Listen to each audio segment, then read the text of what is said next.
As much as I like the title Dune Part 2, I thought the original working title for this movie was a lot catchier. I got worms. I beg your pardon? That's what we're gonna call it.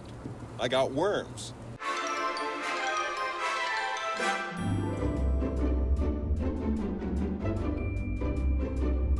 Good morning, ladies and gentlemen, or depending on what time you're watching this, good afternoon, good evening, or good night. You know how you know when a movie's really good? It's when the movie is almost 3 hours long, and you gotta go pee really bad, but you take it like a champ and you hold it till the end of the movie. That's how good Dune Part 2 is. I'm not going to get up to take a piss because I don't want to miss anything good. I basically bought a drink and I didn't even touch that thing until the end of the movie.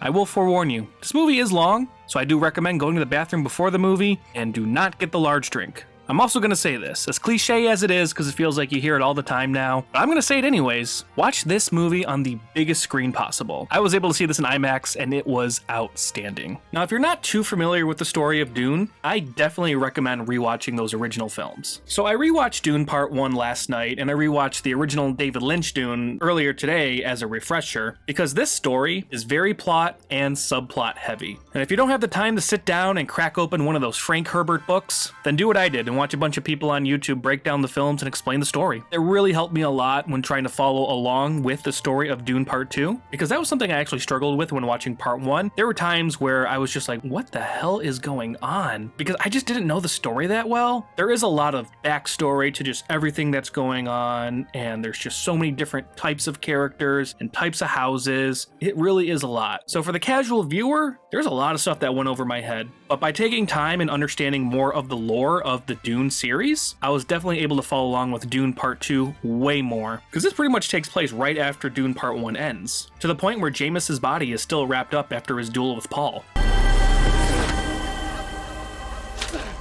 And this is where I would say the Denis Villeneuve films, and I do emphasize the word films, excels, because that 1984 Dune essentially takes this same story and squeezes it into about an hour of runtime, and it shows. They basically have to do a montage with voiceover just to explain what is happening. This is why splitting this story into 2 parts really works. And part 2 definitely paces out the story in a much more effective manner. And to give 2 great examples, I have to go with the characters of Fade Rotha, played by Austin Butler, as well as Princess Irulan, I think that's how you pronounce it? Basically the Florence Pugh character. Now Fade Rotha in the 1984 film, played by the musician Sting, basically does nothing throughout the whole movie. And then he has a pretty anticlimactic fight scene at the end, so I do feel like his character was for sure wasted in that original movie. But in this version, the character had more screen time in his introductory gladiator-style fight sequence than he did in that original 1984 film. And I do know how Denis Villeneuve stated how this character is based off of the Rolling Stones rock star Mick Jagger. And when you see him enter the Coliseum to thunderous applause, I couldn't help but think of a rock star on stage putting on a show. So though it does take a while for Fade Rotha to show up on screen, it is a memorable one. And to kind of expand on the princess character, I just feel like I don't remember her much in that original movie. I know she basically opens the movie and then you see her kind of at the end, but I feel like she actually had more of a purpose and you actually learn more of her backstory and kind of her just involvement, not just with the Emperor, but with some other characters as well. And one of the things that I really like what part 2 does is just the way that they show Paul building his way up with the Fremen. It seemed like roughly half the movie was just dedicated to showing Paul's rise to power. So whereas that original movie rushed it, this movie does for sure take its time. Alright, so without saying too much, there's a little bit of a reveal later on in the movie. I would say it's the closest thing you get to a twist. I don't want to give anything away, this isn't that type of video, but I will say this. It did remind me of another movie. I just happened to be wearing that movie on my shirt.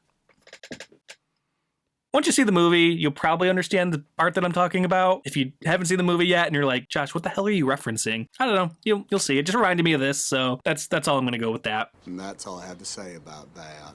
As stated before, watch this movie on the biggest screen possible because the visuals are amazing. This might be one of the best visual sci-fi movies I've ever seen in my life. For scenes that don't even really take place in space, that's impressive. But you don't need an IMAX screen for some of my favorite moments that blew me away. And those were these scenes of characters cheering and applauding their savior. Anytime I just see those like moments where the character is making his way up and he proves himself, you see all the characters cheering and applauding. And there's other moments where you see, you see him in the trailer, so Josh Brolin comes back in this. There's one scene where it's like a close-up of him. That's the stuff I live for when I go watch movies. You know, in the last handful of years, movies haven't had that same sort of magical effect like they used to have. I don't know if it's just the times are changing. I don't know if it's me personally. There's times where I'm just watching movies and I'm just struggling to get through it. But Dune Part 2 is everything that is right about movies and why we love them in the first place. Well, that's my take on Dune Part 2. I'm already planning on seeing it a second time. Hell, I might even go see it a third time. All right, it's late. I gotta go to bed.